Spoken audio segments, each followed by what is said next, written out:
everyone. Welcome to Library Storytime. So glad you could join me today. Well, boy, is it hot out. It is summer. The first day of summer is June 21st. But hey, it's been feeling like summer for a while now. But summer is a great time. It's a great time to relax, to go swimming, to cool off, to do your summer reading because it's very important to keep up your reading during the summer. And so our summer reading is a very fun theme, tales and tales. Tales as in animal tales and tales as in fairy tales. So today we're going to have some fun stories about a character that appears in many fairy tales. However, that character has a bad reputation. And if you know the true facts, you'll know it's not true. And we're talking about wolves. There's the three little pigs and the big bad wolf. And there's Little Red Riding Hood and the wolf that chases her. So many folk and fairy tales center around wolves. Why is that? Maybe people just don't know the true facts about wolves. And so when you come into the library, we have many wonderful books about wolves. And there's some fun facts about wolves that I'll share a few. Wolves are the largest members of the dog family. Wolves can roam large and long distances, sometimes up to 12 miles in a single day. And wolves are carnivores. Now, do you know what that word means, carnivores? It means they eat meat, and wolves like to eat deer, elk, moose. And a wolf can eat up to 20 pounds of meat in a single setting. So they work together as a pack many times when they're hunting, and they live in families. So wolves are very, very interesting, and they have a lot of the characteristics of your dog, your pet dog, because they all belong to the same family. And you can come in and check out some nonfiction, that means true facts, about wolves, these beautiful creatures. And then, perhaps by learning about the wolf and how it lives in the natural world, we can begin to tell the difference between the real animal and the fables we've created. So wolves are very intelligent creatures. They have such a keen sense of hearing, and I love the fact they live in packs or families. And when the mother gives birth, when the pups get a little bigger, then their bigger brothers and sisters help watch the little baby pup wolves. So it's very nice. And when you do your summer reading, 30 hours, one of your prizes is to come in and select a little stuffed animal. And I wanted to show you that one animal that you could select. You don't have to. You can pick whichever one you want. But I wanted to show you that we have a little wolf. So here's a little wolf. Here's his little tail. And so that could be one of your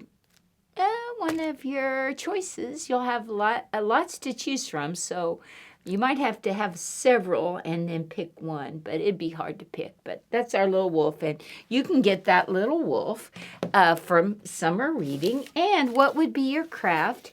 You'll have a lovely wolf picture of a real wolf that you can glue on and then puzzle pieces to make a frame. And that makes a lovely picture to hang in your room. And I'm going to add another picture and more puzzle pieces so that you can do both sides. So maybe one day you'll have this side and then you can switch it to the other side. So this is what you'll have, and come into the Reader's Theater to get your wolf picture. Now, we said there's a lot of books about wolves that portray them as being big and bad. Wolf's Coming begins such as that, but in the end, we'll have a surprise. This is a fun book called Wolf's Coming by Joe Kulka. and it's a good one. It's very colorful. And Wolf's coming. We're thinking that all the animals are afraid of Wolf, and they're running to hide from Wolf. Let's see if that's true. A distant howl rides the breeze, echoing through all the trees. Wolves can howl to communicate. Ow! Hurry, hurry, don't be slow. Follow me. Come on, let's go. Uh-oh, they hear Wolf, so they've got to hurry. A shadowy figure climbs the hill, getting close and closer still. Faster, faster, take my hand, run back home like we planned. Wolf's coming. They're all running back. They say, Wolf's coming. Shadows lengthen. It's getting late. The wolf is now outside the gate. Quickly, quickly, get inside. Shut the door. Better hide. The moonlight shines on his fangs. His belly growls with hunger pangs. Closer, closer next to me. Pull the shade so he can't see. Wolf's coming. Glowing ember eyes appear, pointed ears strain to hear. Oh, Wolf's coming. Hush now, not a peep. You must be still like you're asleep. Shh, Wolf's here. Wolf's here. The front door opens with a creak. Creak. The big wolf leans in for a peek. Tightly, tightly shut your eyes with all your might. Yell. Are you ready? Surprise! Oh, look, it's a surprise birthday party. They wanted to surprise Wolf. Laughing, laughing, so much fun. Cake and pizza for everyone. Wolf's here. Happy birthday, Wolf. And so we started out thinking they were frightened that Wolf was going to get them, but they were all friends. They just wanted to have a surprise party, and you have to be very quiet, and you have to be very sneaky to surprise someone. So they surprised Wolf. Wolf's coming. So that's a fun story by Joel Kuka. And Wolf's coming, but Wolf was coming, and it was a surprise. Well, we said that wolves are carnivores. I mean, it's kind of sad, but that's the way of nature. So wolves like to eat meat. Well, let's look at some sheep. And yes, that could be a meal for a wolf. Let's count our sheep. 1, 2, 3, 4. Hey, there's 5. Whoa, a sheep. There's 5 sheep. Come on, little sheep. Let's put him back up. There's 5 little sheep. And let's have our Mr. Wolf. Here comes Mr. Wolf. He doesn't look so scary, but those sheep are scared, and they have good reason to be scared of a wolf. So this little song goes like this. 5 white and fluffy sheep, in the pasture they did sleep. Their wool kept them cozy all night long. Along came a wolf and woke up the sheep. He said, "Bah! Bah!" and ran. That sheep ran. And now there are how many sheep? 4 white fluffy sheep. 4 white and fluffy sheep in the pasture fast asleep. Their wool kept them cozy all night long. The wolf sneaked slowly up on one. Well, when that sheep saw that wolf, he scared that sheep. He was scared, and he did run. Now there are, how many? 1, 2, 3 white fluffy sheep. 3 white and fluffy sheep in the pasture fast asleep. Their wool kept them cozy all night long.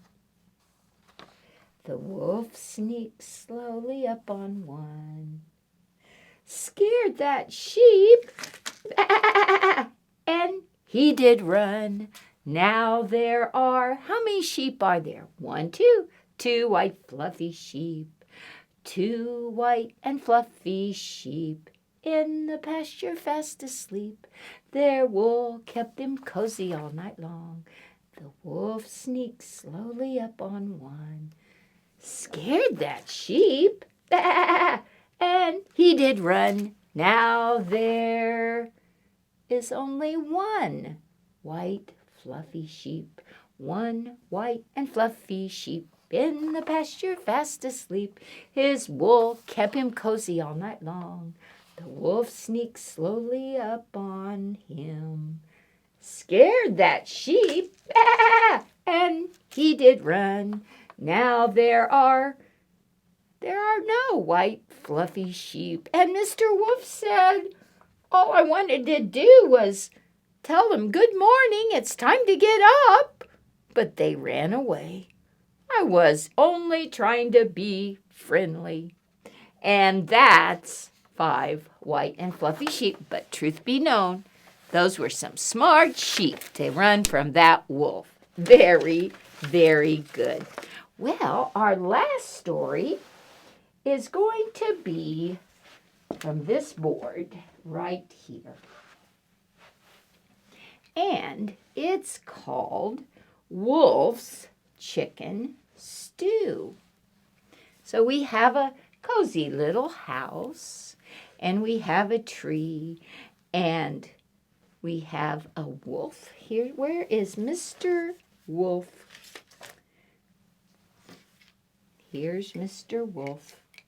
And like all wolves, he loved to eat. And he was always thinking of his next meal. Now one day, Wolf decided that some chicken stew sounded really good to him. He thought, I will just go and find me a chicken, and I will have some yummy chicken stew. So all day long he walked across the forest in search of a delicious chicken. Finally he spotted one. Oh, he said, she will be perfect for my stew. So Wolf hid behind the tree, and along came Chicken. La-dee-da-dee-da-dee, la-dee-da-dee-da-dee. She was pecking at grubs and berries and things that were on the ground, not even noticing that Wolf was behind the tree. La-dee-da-dee-da-dee. Wolf was about to pounce on that chicken when Wolf had a better idea. Said Wolf, that chicken looks a bit skinny. I'll fatten that chicken up and there'll be more chicken for my chicken stew. I'll just see where that chicken goes. And so Wolf watched as Chicken la-dee-da-dee-da-da-da went to her house and shut the door.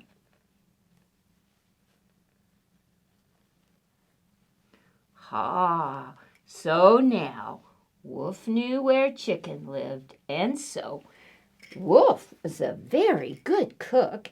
Wolf went back to his den, and he made 100 scrumptious pancakes. Oh, don't you love pancakes? And Wolf said, now tonight when that chicken is roosting, I'm going to take those pancakes over. And so Wolf crept over and left the pancakes at Chicken's door, and Wolf said, "Eat well, my pretty chicken. Get nice and fat for my stew." Well, the next day, Wolf decided that he would make 100 donuts and take over to Chicken's house. So that night, when Chicken was in her house roosting, Wolf crept over and left 100 delicious donuts at Chicken's door. And Wolf said, "Eat well, my pretty chicken. Get nice and fat for my stew." Well, the next day, Wolf was busy in his den because he made a huge cake. It weighed 100 pounds, and it looked very delicious. So that night, when Chicken was in her house roosting, Wolf carefully brought it over and put it at her door and said, "Eat well, my pretty chicken. Get nice and fat for my stew." Well, the day came then when Wolf said, "Well, that chicken has eaten donuts, pancakes, now that big delicious cake. Oh, she's plenty plump and fat for my stew. So tonight I will go get that chicken. I know where she lives, so when she goes to her roost, I'm gonna go over there and get that chicken." And so that night, Wolf prepared a big kettle full of water, built a fire so that it'll be nice and hot and boiling, cut up some vegetables. All he needed was a chicken to put in there. And so Wolf crept over, and Wolf said, "That chicken should be nice and fat." And he peeked in the door, but when he peeked in the door, it opened, and Chicken said, "Children, children, look, it wasn't Santa Claus that left the pancakes and the donuts and that beautiful, delicious cake. It was Uncle Wolf. He left it." And all the children woke up, and they came running out, and they jumped on the wolf and gave him 100 kisses. And they said, "Oh, Uncle Wolf, Uncle Wolf, you are the best cook." And all the little chicks came, and they danced around Mr. Wolf, and they jumped on him, and they kissed him. And oh my goodness, Wolf said, "Oh, shucks, they're so cute." Well, needless to say, here's a picture of them all jumping on Wolf. "Oh, thank you, Uncle Wolf. You're the best cook in the world." Well, needless to say, Chicken was not part of Wolf's dinner. He didn't have chicken stew that night, but Mrs. Chicken fixed him a nice dinner anyway. "Aw, shucks," he said, "maybe tomorrow I'll bake the little critters 100 scrumptious cookies." 'Cause you see, Wolf liked those little chicks, and so the next day he baked the little chicks 100 scrumptious cookies, and they really enjoyed that. And that's the story of Wolf's Chicken Stew by Kaiko Kaza. And that is a great story. And Wolf and Chicken became friends. But do you think that really happens in nature? Well, unfortunately not. But it makes for a good story. But wolves have to survive too, and so they have a family to feed. And they are carnivores, remember. That means they eat other animals. So anyway, there you go. And if you would like to select a little wolf for your summer reading prize. We have lots, so here's a little wolf too. And remember to come into the Reader's Theater to pick up you'll get your cardboard and your pictures of wolves and lots of puzzle pieces, and you can decorate and have a really beautiful picture of a magnificent creature that we call wolves. So thank you so much for joining me today. Had a great time at Storytime. Thank you so much. Hope you have a wonderful rest of your day, and I'll see you next week. Bye-bye.